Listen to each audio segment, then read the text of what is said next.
Oui, tout à l'heure, vous répondiez à la question que je vous avais posée, surtout au regard de la réponse donnée par Naboth à la proposition d'Akab. Et je pourrais dire que moi aussi je partage parfaitement cette réponse, parce qu'un héritage ne doit pas être vendu, et surtout que c'est un héritage spirituel. Et cela m'amène à rebondir sur une autre attitude ou une autre réaction dans ce même passage qui mérite aussi éclairage. Et cette fois-ci, c'est à partir du verset 9. Au niveau de ce verset, quelque chose va se passer. Et en essayant de mettre ça dans ce contexte que nous vivons dans notre monde aujourd'hui, ça peut être aussi révélateur. Après que Naboth ait refusé le champ, le texte continue pour dire que son épouse Jézabel, dont vous avez parlé, qui était aussi mère de beaucoup de prophètes, avait dit à Naboth que ce n'était pas un problème. Et elle va s'en charger. Et à partir du verset 9, la Bible dit que Jézabel va écrire une lettre et au cours de laquelle elle va publier un jeûne, et ainsi de suite. Mais ce qui est plus intéressant, c'est qu'on constate que Jézabel va faire nommer Naboth à un haut poste. Et ce poste auquel Naboth va accéder, ce même poste-là regroupait ou bien avait les éléments de sa chute. C'est-à-dire que vu qu'il a réagi au fait qu'il ne voulait pas donner le champ, elle va alors le nommer, mais en même temps, tout formater pour que dans cette nomination, il soit quelqu'un qui soit considéré comme un fautif et du coup va précipiter sa chute. Et après sa chute, finalement, il va perdre le champ. Donc, qu'est-ce que je veux dire? Je veux dire que voici Naboth qui prend une décision et qui est salutaire par rapport à l'héritage. Mais il n'est pas resté concentré sur cette décision. Il va se faire nommer par Jézabel et qui va finir par la voir et à perdre le champ. Et c'est à cette question, à cette idée que je veux vous demander. Surtout, peut-être pour ceux qui sont dans le Seigneur, ou même pour ceux qui ne sont pas dans le Seigneur, quel enseignement on peut tirer là? Ok, sois béni, homme de Dieu. Ce que je veux dire, Naboth avait une position. Mais tout à l'heure, nous avons parlé de faux prophètes. L'esprit de Jézabel était un faux prophète qui a nommé Naboth, mais s'est appuyé sur les anciens pour le déstabiliser. Dans l'église, la plupart du temps, l'église est déstabilisée par des fausses prophéties dont portent les anciens. Donc pour que Jézabel puisse faire tomber Naboth, elle a l'argent qu'il devait recevoir, lui, Naboth, qu'il a refusé, c'est cet argent qui a été donné aux anciens. Parce que le témoin des anciens, la plupart du temps, influence la prophétie. Donc, ce que je veux dire encore, Jésus a eu ces mêmes problèmes avec les anciens, ceux qui gardaient la Torah. Ceux qui étaient gardiens de la Torah n'étaient pas dépositaires de la Torah. Moïse a écrit sous l'inspiration de Jésus. Moïse a marché comme un berger, mais il n'est pas le berger. Le berger d'Israël, c'est Jésus-Christ de Nazareth. Donc, pour pouvoir l'avoir, il y a eu une fausse prophétie, une fausse nomination. Naboth a dit qu'il ne déplaçait pas son champ. Naboth a dit qu'il ne voulait pas d'argent. Mais la position qu'on lui a donnée, déplacer, Naboth, c'est un champ. Donc, le champ se déplace sur la base d'une fausse prophétie. Parce que Akab a parlé de manière charnelle, Jézabel a agi de manière spirituelle. elle a nommé Akab pour le déplacer déjà. Il n'a plus la vue sur le champ. De deux, cet argent qu'il devait recevoir, qu'il a refusé, a été donné aux anciens. C'est les anciens qui ont falsifié le témoignage de Naboth. Et après, Naboth a été lapidé. Je vais vous expliquer comment ça se passe dans l'église. Aujourd'hui, l'église est un champ que nous devons pérenniser, la parole de Dieu. Mais dans la parole de Dieu, ou dans la vie chrétienne, beaucoup prennent des déroutes à cause de fausses prophéties. Beaucoup prennent des déroutes à cause du malheur qui est arrivé aux autres et ils croient que ça va leur arriver. Donc, Jézabel, l'esprit de Jézabel, l'esprit du faux, a intervenu dans la vie de Naboth. Un ancien, dans la vie ou dans l'histoire, quelqu'un qui est âgé, porte des messages. Il porte le message des anciens pour la nouvelle génération. Donc, c'est les anciens qui savent ce qui vient. Le prix qu'a payé les pères n'est pas le prix que reçoivent les fils. Donc, Naboth a compris qu'il fallait garder l'esprit des pères dans un endroit bien précis. Donc, c'est pour ça que quand nous lisons la Bible, tous les rois sont enterrés avec leur père, c'est-à-dire avec l'esprit des pères. Donc, l'esprit des pères est contenu dans la mémoire des fils. Naboth a gardé le terrain familial, l'esprit de la paternité, mais il s'est fait avoir par la prophétie. En fait, qu'est-ce qui déplace ou qu'est-ce qui donne des envies à certains hommes de Dieu? L'endroit où Dieu les met, à force d'attendre, commence à envier là où les autres sont. Ce n'est pas un pasteur qui a 1000 membres qui est de Dieu. Jésus n'a pas fait 1000 membres. Lui-même n'a pas fait l'unanimité. Donc les gens s'activent à avoir des milliers de personnes à leur charge, mais en fait, ce n'est pas des disciples. Ils sont en train de faire des adeptes. Donc, aujourd'hui, je ne suis pas contre les grandes assemblées. Je ne suis pas contre les grandes visions. J'ai des gens qui ont construit des méga églises, beaucoup d'autres choses. Ce n'est pas ce qui est mauvais. Mais je parle de l'esprit de Jézabel qui est rentré dans l'église, qui empêche les personnes d'être la personne qu'elles doivent être. Donc je parlais tout à l'heure des pasteurs qui prêchaient la sanctification, aujourd'hui qui prêchent le business, qui prêchent que si tu n'es pas béni sur la terre, tu n'es pas de Dieu. Ça n'a rien à voir. Naboth était pauvre, mais il était fier d'avoir cette vie. Noé, après la destruction de la terre, a été le premier à planter une vigne. Pourquoi Noé a planté une vigne? Parce que l'esprit des pères est comme un vin dans la vie des fils. Pharaon a demandé à Jacob, êtes-vous comme ça tous dans votre famille? Jacob lui a dit, je ne suis pas mieux que mes pères. Moi qui parle aujourd'hui, je ne suis pas mieux que mes pères. Mais l'esprit de Jézabel est celle-là qui te déplace, qui fait esprit te qualifier, mais c'est une qualification pour la mort. Naboth n'a pas vu le coup venir.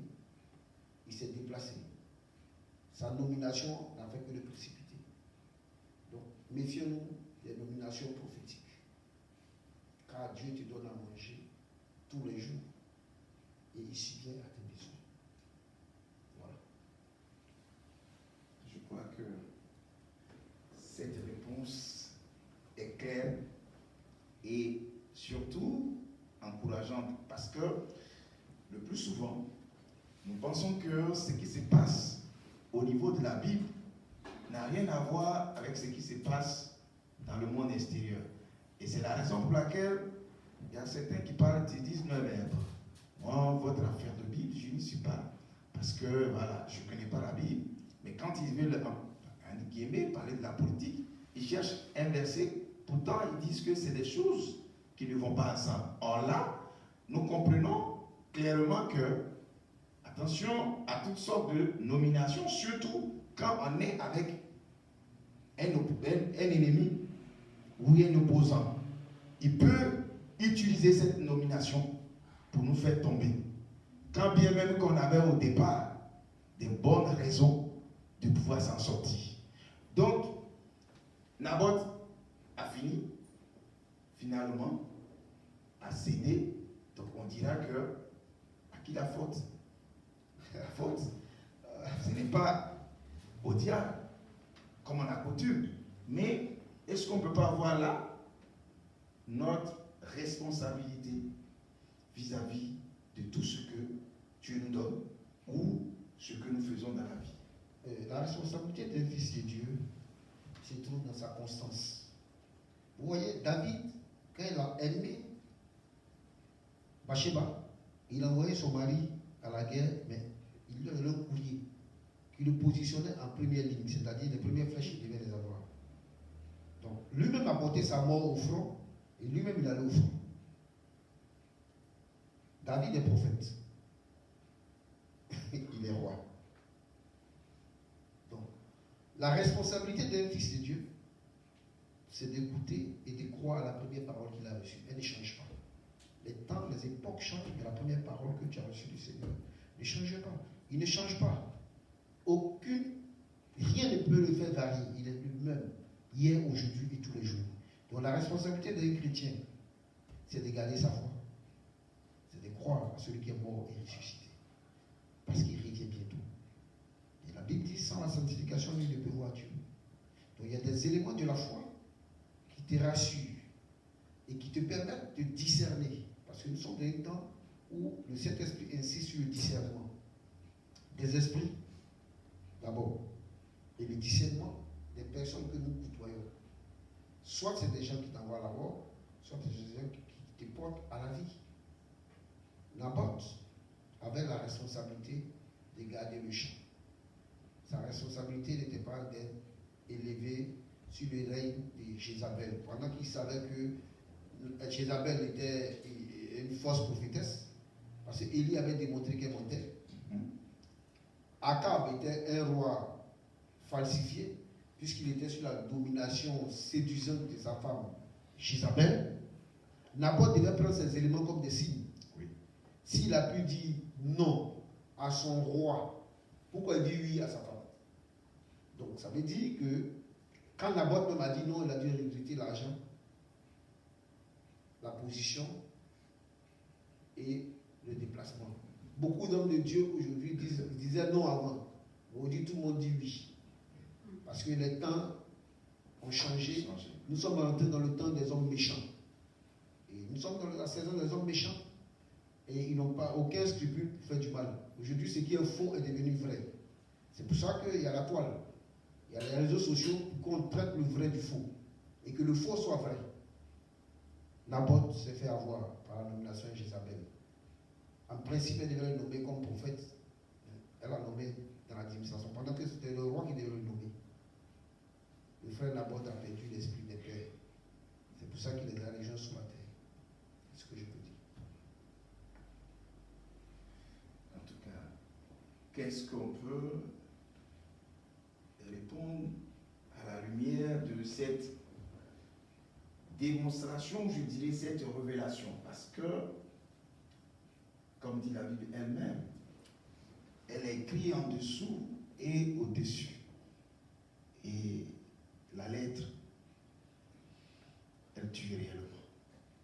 Parce que tant que nous n'avons pas compris de la sorte, je veux dire les profondeurs, nous avons beaucoup à faire. Avant de clore, ça nous rappelle cette histoire. Peut-être que je puisse me tromper, mais dans le même livre des rois, la Bible parle d'un jeune prophète, surtout à l'histoire des anciens, les témoignages des anciens, les prophéties des anciens, qui étaient puissamment utilisés par le Seigneur pour aller mettre en garde des actions aux idoles, des serviteurs. Et ce jeune prophète-là a eu la parole du fait qu'il devait aller et revenir sans manger ou changer de chemin. Et la parole de Dieu dit que quand il avait fini sa mission, sur le chemin de son retour, il y a un ancien prophète qui lui a dit: je suis aussi prophète comme toi, et passe chez moi et tu vas manger. Vu qu'il lui a décliné son identité, le jeune prophète est passé chez lui. Et la suite, c'est qu'il est mort. Et pendant qu'il était mort, cette parole que le Seigneur lui avait adressée au départ était prononcée. Pour dire, ce n'était pas moi qui vous ai dit, mais vous vous êtes fait avoir, si je veux, caricature. Donc, cette histoire du Naboth lui rappelle un peu cette histoire.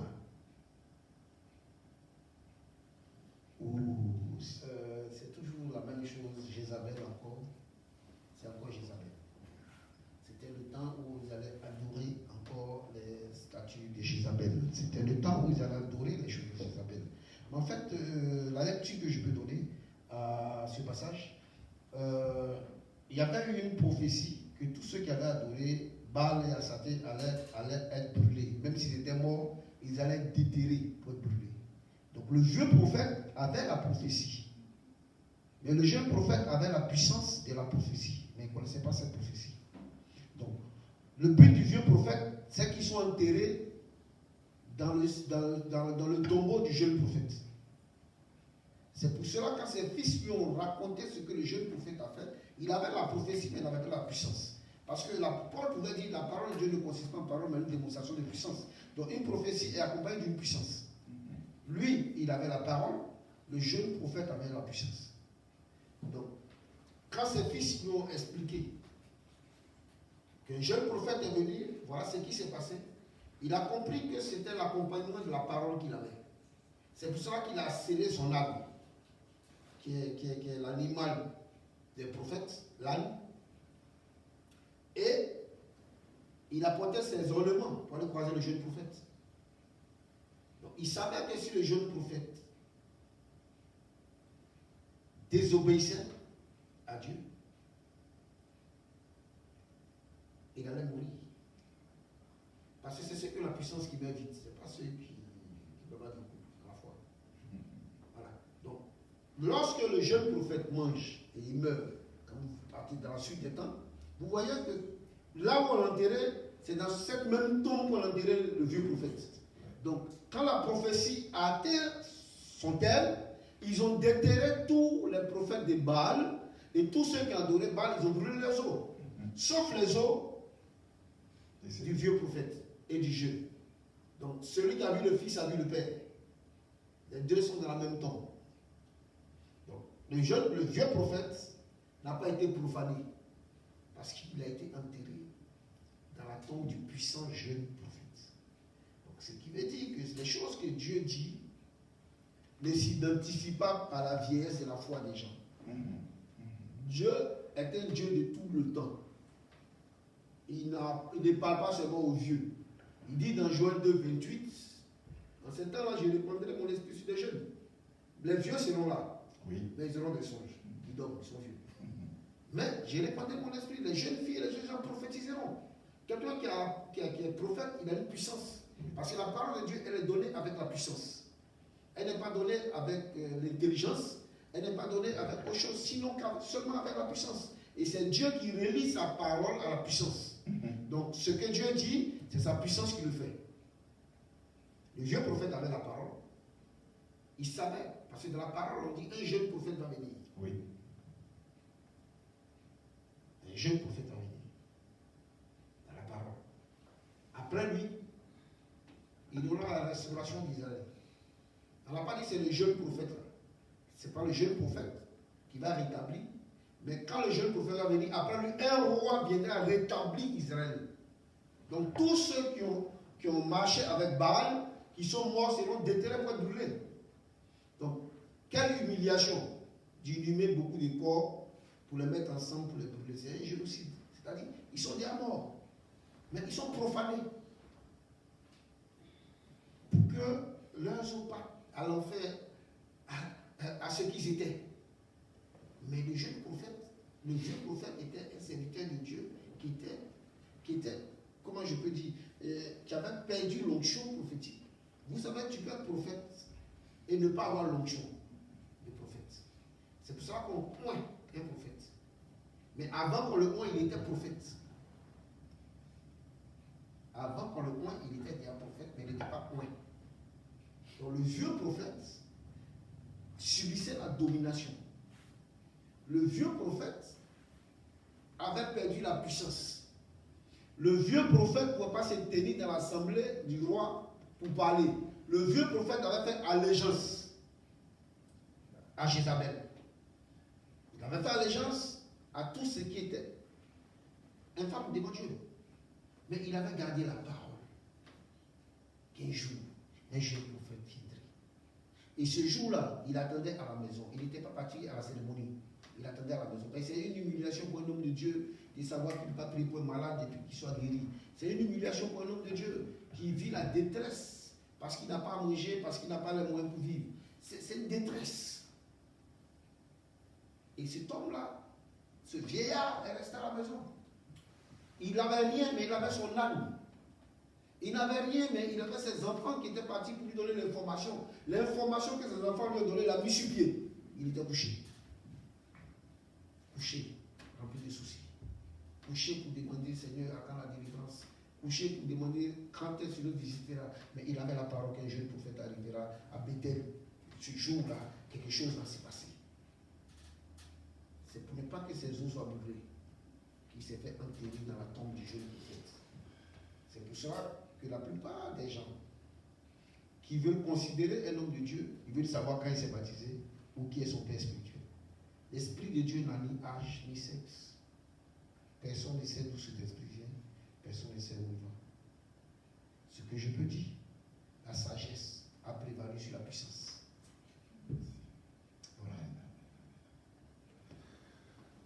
Voilà, chers amis, vous qui nous suivez, nous pensons que nous allons nous arrêter pour aujourd'hui là, pour cette première émission du chant de Naboth. Nous pensons que beaucoup de choses restent encore à dire. Mais il y a quand même beaucoup de choses étaient dites. Et les semaines à venir, puisque l'émission a débuté aujourd'hui, nous irons encore dans les profondeurs. Mais ce qu'il faut retenir de tout ce qui a été dit ce matin, au travers du prophète, et qui est vraiment un enseignement riche, c'est que nous devons faire la différence entre la prophétie et le prophète, la différence entre les paroles de connaissance et la prophétie. Il faut aussi comprendre que l'héritage ne se vend pas, et surtout quand c'est un héritage des pères, parce que c'est l'esprit, c'est l'histoire, c'est la mémoire de toute une famille. Et pour clore, lorsque nous avons une responsabilité, et lorsque Dieu nous donne de pouvoir avoir la force de garder sa première parole qu'il nous a donnée et à laquelle nous avons cru, nous ne devons pas nous faire avoir par quiconque, même s'il est ancien dans la foi ou dans la vie, que nous. Parce que Dieu ne se résume pas à la foi des anciens. Un esprit n'a pas d'âge. Je crois que c'est en quelques mots ce que nous pouvons retenir. Et je vais laisser le mot de fin au prophète, serviteur de Dieu, en sorte que il puisse nous dire un dernier mot et surtout remettre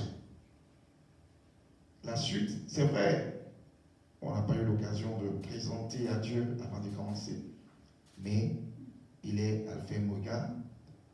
Il va fermer cette séance en sorte que le Seigneur nous permette de pouvoir nous retrouver pour la prochaine fois. Vous avez la parole. Béni soit le Seigneur. Le but de cet enseignement, des vidéos, Ce n'est pas pour évaluer notre niveau spirituel, mais c'est pour rappeler les choses de l'esprit à certains frères spirituels. Ce n'est pas pour chercher une quelconque gloire, mais que la gloire y vienne à Jésus-Christ de Nazareth. Je pense qu'il y aura d'autres émissions encore, si le Seigneur permet. Il y aura d'autres vidéos, ça serait moi, ou ça peut être un ou des pasteurs de l'église. Et c'est des émissions qui se feront dans les quatre coins du monde. Là où je me trouverai, ou là où un des pasteurs se trouvera, on fera ce genre d'enseignement, ce genre de vidéo, pour édifier juste le corps de Christ et tous ceux qui veulent se donner à Jésus. C'est un peu le but et le sens qu'on veut donner à cette émission. Pour le mot de la fin, je veux bénir le Seigneur d'avoir permis que nous soyons encore là, nous lampes à nos pieds, actifs pour sa gloire, et qui continue de nous fortifier, qui continue de nous enrichir, qui continue de dévoiler certains mystères cachés, et qui nous donne de prêcher le vrai évangile. Arrière à nous aussi un ange venait nous annoncer notre évangile.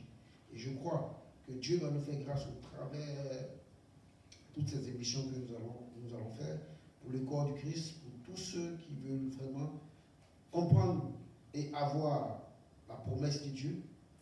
Et béni soit le Seigneur pour ce qu'il fait. Et je veux dire merci à l'armée des louanges, au pasteur de l'église glorieuse. Et béni sois-tu le Seigneur de nous avoir permis d'être là en ce temps-là pour rendre ce témoignage et vibrer en son nom. Que le Seigneur bénisse ceux qui nous suivent. Et ce que je peux leur dire, à bientôt. Tout sera fait pour la gloire et le nom de Jésus-Christ de Nazareth. Amen. À bientôt, à bientôt. Bon dimanche à tous. Dieu vous bénisse. Et à nous revoir.